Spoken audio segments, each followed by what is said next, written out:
우리의 생각대로, 우리의 방법대로 되지 않을 때에 나타나는 네 가지 감정이 있다고 말씀을 드렸습니다. 낙심과 분노와 피로와 또 불안이라고 말씀을 드렸는데, 어제는 낙심과 분노에 대한 말씀을 나누었고, 오늘은 피로와 불안에 대한 말씀을 좀 나누어 보려고 합니다. 우리의 생각대로 되지 않을 때, 우리의 방법대로 되지 않을 때 많은 사람들은 내가 하나만 더 하면, 조금 더 바쁘게 일을 하면 될 것 같다는 생각을 하게 됩니다. 그래서 우리의 생각대로 되지 않으면 또 다른 일을 추가하고 또 추가하고 더 바쁘게 살아갑니다. 그런데 그러다 보면 오히려 마음도 더 힘들어지고 육신도 지치게 되고, 오히려 그 더 하나 때문에 우리가 넘어지게 될 때가 많이 있습니다. 건강을 위해서 운동을 시작한 사람이 이제 더 많은 무게를 들려고 바벨의 무게를 1kg를 더 추가를 하고 또 1kg를 더 추가를 하고 또 추가를 합니다. 그러면 더 건강해질 것 같아서 들다가 결국은 오히려 몸을 더 다치게 되는 경우가 있는데, 그와도 역시 같은 것입니다. 현대인들은 너무도 많은 일을 하고 있고 너무 바쁘게 살아갑니다. 내가 하나를 더하면, 조금 더 바쁘면 잘 될 것이라고 생각을 해서 더 많은 일을 추가하고 또 더 많은 바쁨을 가지고 세상을 살아갑니다. 그런데 그것 때문에 우리의 마음이 힘들고 우리의 육신이 병들고 우리가 넘어질 때가 많이 있습니다. 스잔 코벤 박사란 분이 유행병이라고 하는 글을 소개를 했는데, 제가 소개를 해드리면, 지난 몇 년 동안 나는 일종의 유행병을 목격했습니다. 같은 병세를 보이는 환자들이 줄줄이 나왔습니다. 이 병의 증상은 피로, 짜증, 불면증, 불안, 구토, 속쓰림, 위장장애, 요통, 몸무게 증가 등입니다. 혈액검사나 엑스레이 검사에서는 아무런 이상이 나타나지 않았지만 이 병을 감지하기는 쉽습니다. 병명은 과도한 바쁨이라는 것입니다. 라는 글입니다. 현대인들은 너무 많은 일을 하고 있고 너무 바쁘게 살아갑니다. 신앙인들도 역시 마찬가지입니다. 너무도 많은 일을 하고 너무 바쁜 생활 속에 살다 보니까 영적으로도 지치게 돼 있고요, 육적으로도 지치게 돼 있습니다. 그것 때문에 우리가 넘어지고 신음할 때도 많이 있습니다. 그러므로 우리는 과도한 바쁨이 우리를 지치고 연약하게 한다는 것을 기억해야 됩니다. 여러분, 과도한 바쁨이 우리를 지치고 연약하게 하는 것입니다. 우리의 마음만 힘들게 하는 것이 아니고요, 영적으로도 힘들게 하고 우리의 육신이 때로는 병들고 우리가 신음할 때도 많이 있습니다. 우리는 오늘 성경 말씀 속에서 너무도 많은 일 때문에, 너무도 바쁜 일 때문에 영적으로 육적으로 지쳐 쓰러진 한 사람을 만나게 됩니다. 그는 바로 엘리야라고 하는 선지자입니다. 엘리야는 이스라엘 백성들이 하나님 앞에 범죄를 해서 이제 가뭄이 찾아올 것이라고 하나님의 말씀을 선포합니다. 그런데 그것 때문에 아합 왕에게 쫓기는 사람이 되었습니다. 가뭄이 찾아오니까 백성들도 엘리야를 원망합니다. 엘리야 때문에 가뭄이 찾아왔다는 것입니다. 그러는 과정 속에서 그는 갈멜산에서 450명의 바알 선지자들과 영적인 싸움을 합니다. 그것은 제물을 놓고 기도를 해서 하늘에서 불이 내려와 그 제물을 사르는 것인데, 엘리야는 그 영적인 전쟁에 승리를 합니다. 그리고 450명이나 되던 바알 선지자들을 죽이게 됩니다. 그는 몸이 몹시 지쳐 있었지만 멈출 수 없었습니다. 곧바로 그는 갈멜산 꼭대기에 올라가서 7번 엎드려 기도를 합니다. 성경에서 7이라는 것은 완전수를 말합니다. 그냥 7번 기도했다는 말씀이 아니고 온 힘을 다해서 기도했다라고 말씀하는 것입니다. 성경을 보면 그가 머리를 무릎 사이에 놓고 기도했다고 하는데 그런 기도의 자세는 사실 우리가 취하기 어렵습니다. 정말 힘든 자세인데 그 얘기는 그가 온 힘을 다해서 정말 자기의 기력을 다 쏟아서 기도했다, 그런 말씀입니다.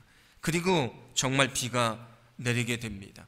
그 폭풍우가 쏟아지는데 그 비를 맞으면서 그는 이스라엘까지, 갈멜산에서 이스라엘까지는 30km나 되는데 거기를 그는 달려갔다고 말합니다. 지난 3년이 지나는 시간 동안 엘리야는 너무도 많은 일을 했습니다. 너무 바쁘게 살았습니다. 그런데 그는 영적으로 지쳐 있고요, 육신은 연약해졌습니다. 이제는 정말 아무것도 할 수 없다고 생각합니다. 그런데 아합 왕의 아내인 이세벨의 한마디에 그는 무너져 버리고 맙니다. 열왕기상 19장 2절인데 함께 봉독합니다. 이세벨이 사신을 엘리야에게 보내어 이르되 내가 내일 이맘때에는 반드시 내 생명을 저 사람들 중 한 사람의 생명과 같게 하리라. 그렇게 하지 아니하면 신들이 내게 벌 위에 벌을 내림이 마땅하니라 한지라. 아멘. 이세벨이 내일 내가 너를 죽이겠다고 선언을 합니다. 그는 너무도 바쁘게 살아왔고 너무도 많은 일을 감당을 하면서 영적으로 육적으로 지쳐 있었습니다. 바로 이 이세벨의 한마디에 그는 무너져 버리고 말았던 것입니다. 우리도 인생을 살다 보면 너무도 많은 일 때문에, 바쁜 일상 때문에 우리가 마음만 힘든 것이 아니고 영적으로도 지치고 육신도 병들고 힘들어할 때가 많이 있습니다. 그런데 오늘 엘리야는 어떻게 합니까? 그때 그 두려움에 그는 브엘세바 광야로 도망을 갑니다. 거기 사환을 놔두고 혼자 하룻길을 더 들어가서 거기 있게 되는데 성경은 이렇게 말씀합니다. 열왕기상 19장 4절입니다. 함께 봉독합니다. 자기 자신은 광야로 들어가 하룻길쯤 가서 한 로뎀나무 아래에 앉아서 자기가 죽기를 원하여 이르되 여호와여 넉넉하오니 지금 내 생명을 거두시옵소서. 나는 내 조상들보다 낫지 못하니이다 하고. 아멘. 영적으로 육적으로 지쳐있던 엘리야는 한 로뎀나무 아래에서 하나님 앞에 탄식합니다. 하나님, 차라리 죽는 것이 더 나은 것 같습니다. 하나님, 차라리 나를 죽여 주십시오. 욥도 그런 고백을 한 적이 있습니다. 예레미야도 그런 고백을 한 적이 있습니다. 하나님의 일을 했던 사람도 영적으로 육적으로 지치니까 하나님이 차라리 나를 죽여 주십시오 라고 탄식을 합니다. 이제 그는 아무 일도 할 수 없습니다. 바쁘게 살아왔는데 그 일상을 내려놓을 수밖에 없었습니다. 로뎀나무 아래에서 그는 처절하게 탄식합니다. 아무 일도 할 수 없고 그 바쁜 일상을 내려놓을 수밖에 없는 자리였는데 오히려 그 자리가 어떤 자리가 됩니까? 엘리야에게는 축복의 자리가 됐습니다. 이제 아무 일도 할 수 없을 때, 바쁜 일상을 내려놓을 수밖에 없을 때에 그는 거기서 살아계신 하나님을 만나게 됩니다. 하나님이 그에게 어떻게 하십니까? 열왕기상 19장 5절과 6절인데 함께 봉독합니다. 로뎀나무 아래 누워 자더니 천사가 그를 어루만지며 그에게 이르되 일어나서 먹으라 하는지라. 본즉 머리 밑에 숯불과 구운 떡과 한 병 물이 있더라. 이에 먹고 마시고 다시 누웠더라. 아멘. 하나님이 천사를 보내서 그를 어루만집니다. 그 손길이 얼마나 따뜻하고 얼마나 사랑이 가득한 손길입니까? 그래서 그를 깨워서 물과 떡을 주고 먹으라고 말씀을 합니다. 그는 먹었지만 힘을 다 얻지를 못했습니다. 다시 쓰러져 그는 잠을 자게 되는데, 성경에는 자세히 나와 있지 않지만 제가 생각하기에 아마도 하나님이 그가 푹 잘 수 있도록 시간을 주셨을 것이라고 생각을 합니다. 그가 푹 자게 한 다음에 다시 그를 어루만지며 말씀을 합니다. 오늘 7절인데 함께 봉독합니다. 여호와의 천사가 또 다시 와서 어루만지며 이르되 일어나 먹으라. 내가 갈 길을 다 가지 못할까 하노라 하는지라. 아멘. 하나님이 천사를 통해서 그를 어루만지고 다시 먹으라고 말씀을 합니다. 영적으로 육적으로 지쳐있던 엘리야, 이제 아무 일도 할 수 없고 차라리 죽었으면 좋겠다고 말하는 엘리야를 하나님이 위로해 주시고 그를 만나 주시고 그에게 새 힘을 주셨습니다. 다시 힘을 얻어서 어떻게 했다고 말씀합니까? 40일 밤낮을 걸어서 하나님의 산인 호렙산에 도착했다고 성경은 말씀을 합니다. 그는 열심히 하나님의 일을 위해서 헌신을 했습니다. 늘 바쁘게 살아갔습니다. 그런데 죽음을 피해 도망 다니며 고립되어 있었고요, 과도한 사역에 그는 지쳐 있었습니다. 사람들이 그를 비난할 때 너무 괴로웠습니다. 자기 생명이 어떻게 될지 모르는 불안감에 사로잡혀 그는 살아갑니다. 영적으로 육적으로 지쳐있던 엘리야, 이제 아무 일도 할 수 없고 바쁜 일상을 내려놓을 수밖에 없었는데 오히려 그 자리가 그는 하나님을 만나는 축복의 자리가 될 수 있었습니다. 우리도 많은 일을 감당하고 너무 바쁘게 살아갑니다. 그래서 사람들이 말합니다. 나는 일이 너무 많고 너무 바빠서 하나님 앞에 엎드릴 시간이 없습니다. 하나님 앞에 엎드려서 하나님을 만날 시간이 없습니다라고 말합니다. 그러나 그렇지 않습니다. 만약에 우리가 일이 너무 많고 지쳐 있다면, 일상이 너무 바쁘다면 바로 그때가 우리가 하나님 앞에 엎드려서 하나님을 만나야 되는 시간입니다. 만약에 그 시간에 우리가 하나님 앞에 엎드려서 하나님을 만나지 않으면 우리도 오늘 엘리야처럼 그렇게 넘어질 수밖에 없는 것입니다.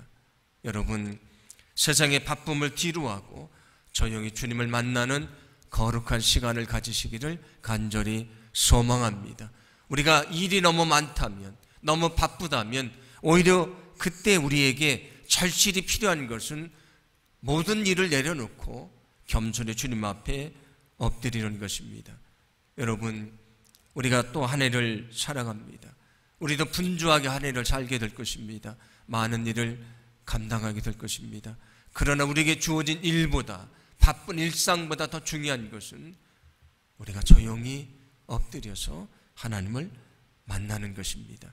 그렇게 하나님을 만나지 않으면 하나님이 주시는 힘을 얻을 수 없고요, 주님이 주시는 능력을 경험할 수가 없고 우리는 엘리야처럼 넘어질 수밖에 없는 것입니다. 여러분, 우리가 주님과 잘 연결된 가지처럼 늘 주님 앞에 엎드려서 우리의 인생의 문제를 주님 앞에 내어 맡기고 날마다 주님이 주시는 능력을 얻으시고 그 힘으로 다시 일어날 수 있는 저와 여러분의 삶이 되기를 간절히 소망합니다. 많은 일 가운데, 바쁜 일상 속에 우리가 정말 겸손히 엎드릴 때에 날마다 우리를 이렇게 세워주시고 힘을 주시는 하나님의 은혜를 경험하게 될 줄로 믿습니다. 모세는 히브리인인데 하나님의 은혜로 애굽의 왕자로 살아갑니다. 그래도 그는 민족에 대한 아주 간절한 마음이 있었습니다. 어느 날 자신의 민족이 애굽의 관리를 통해서 학대를 받을 때에 애굽의 관리를 죽였습니다. 그런데 그것 때문에 그는 결국은 애굽에 살지 못하고 미디안 광야로 도망을 가는 신세가 되고 말았습니다. 거기서 40년을 양을 치며 살아갑니다. 어느 날 호렙산 떨기나무 불꽃 가운데서 하나님이 그를 만나시고 사명을 주십니다. 출애굽기 3장 8절인데 함께 봉독합니다. 내가 내려가서 그들을 애굽인의 손에서 건져내고 그들을 그 땅에서 인도하여. 아멘. 하나님의 말씀하십니다. 내가 애굽으로 갈 것인데 거기서 내 민족을 이끌어낼 것이다. 그 사명을 내가 너에게 준다고 모세에게 말씀을 합니다. 그런데 모세는 몹시 불안하고 두려웠습니다. 왜 그렇습니까? 민족에 대한 사랑이 있어서 그는 민족을 도우려고 애를 썼습니다. 그런데 그는 살인하는 사람이 됐고 결국은 실패해서 미디안에 도망와 있는 사람입니다. 민족을 도와주려고 자기의 방법으로 애를 썼지만 그는 실패를 했습니다. 그런데 지금 하나님이 다시 애굽으로 가라고 말씀을 합니다. 그는 몹시 불안하고 두려움을 느끼게 됩니다. 그래서 여러 가지 이유를 대면서 자신의 사명을 외면하려고 합니다. 그가 말합니다. 내가 누구이기에 내가 이스라엘 백성에게 가서 그들을 이끌어낼 수가 있겠습니까? 하나님 보십시오. 이제 나는 80의 노인입니다. 나는 과거의 왕자도 아닙니다. 나는 80의 노인이고 그리고 이제는 양을 치는 평범한 사람입니다. 내가 왕자일 때도 민족을 위해서 아무것도 할 수 없어서 내가 실패하고 거기서 나왔는데 이렇게 늙고 연약한 내가 도대체 무슨 일을 할 수 있습니까? 라고 말합니다. 그때 하나님이 그에게 말씀하십니다. 12절입니다. 함께 봉독합니다. 하나님이 이르시되 내가 반드시 너와 함께 있으리라. 아멘. 내가 너와 함께 할 것이다 약속을 하십니다. 그런데도 그는 말합니다. 나는 하나님의 이름도 모릅니다. 그리고 또 말합니다. 사람들이 내 말을 듣지 않을 것입니다. 나는 말도 잘 못하는 사람입니다. 하나님, 보낼 만한 사람을 보내십시오. 나는 아닙니다라고 말합니다. 이렇게 거절하던 그는 결국 하나님 앞에 엎드려서 애굽으로 가서 위대한 사명을 감당을 합니다. 그 힘이 어디에 있었습니까? 나는 연약하지만 하나님이 함께 하신다는 믿음이 있었기 때문입니다. 그 믿음을 가질 때에 그는 불안을 물리칠 수 있었고요, 두려움을 물리칠 수 있었습니다. 홍해 앞에서 사람들이 벌벌 떨고 있을 때 그는 용기 있게 오늘 살아계신 하나님의 능력을 보라고 백성들을 향해 외쳤습니다. 여러분, 우리가 인생을 살다 보면 우리도 불안하고 두려울 때가 있지 않습니까? 인간의 연약하기 때문에 우리는 늘 불안하고 두려움을 느낄 때가 많이 있습니다. 그러나 여러분 기억하시기 바랍니다. 그 불안할 때 주님이 함께 하심을 믿으시기를 간절히 소망합니다. 여러분 불안할 때 주님이 함께 하심을 믿으시기를 바랍니다. 모세도 몹시 두려웠습니다. 그도 불안했습니다. 그러나 하나님이 함께 하심을 믿을 때에 그는 다시 일어설 수 있었던 것입니다. 예수님의 제자들에게 주님의 사명을 주실 때 들려주신 말씀입니다. 마태복음 28장 20절입니다. 함께 봉독합니다. 볼지어다 내가 세상 끝날까지 너희와 항상 함께 있으리라 하시니라. 아멘. 주님이 말씀하십니다. 너희는 혼자가 아니다. 내가 너와 함께 할 것이다. 내가 너를 도와줄 것이다. 내가 너의 능력이 될 것이라고 말씀해 주십니다. 언제까지요? 세상 끝날까지 함께 할 것이라고 말씀해 주십니다. 여러분, 우리는 혼자가 아닙니다. 가지가 나무에 잘 연결된 것처럼 우리가 주님과 잘 연결되어 살아가기를 간절히 소망합니다. 그때 그 가지가 나무를 통해 힘을 얻게 되는 것처럼 나와 함께 하시는 주님을 통해서 때로 우리가 영적으로 지칠 때도 있고 육신도 연약할 때도 있고 불안하고 두려울 때도 있지만 여러분 그 모든 것을 이겨내고 날마다 우리가 믿음 안에 승리하게 될 줄로 믿습니다. 한 해를 살아가면서 우리가 많은 일들이 있을 것입니다. 그러나 그 많은 일들 중에 우리가 주님 앞에 엎드리는 가장 소중한 시간을 드리기를 간절히 소망합니다. 그렇게 주님과 잘 연결돼서 올 한 해도 우리가 믿음으로 승리하고 우리에게 주어진 사명도 감당하고 어떤 어려움도 이겨내고 믿음 안에 승리할 수 있도록 주님이 축복해 주실 줄로 믿습니다.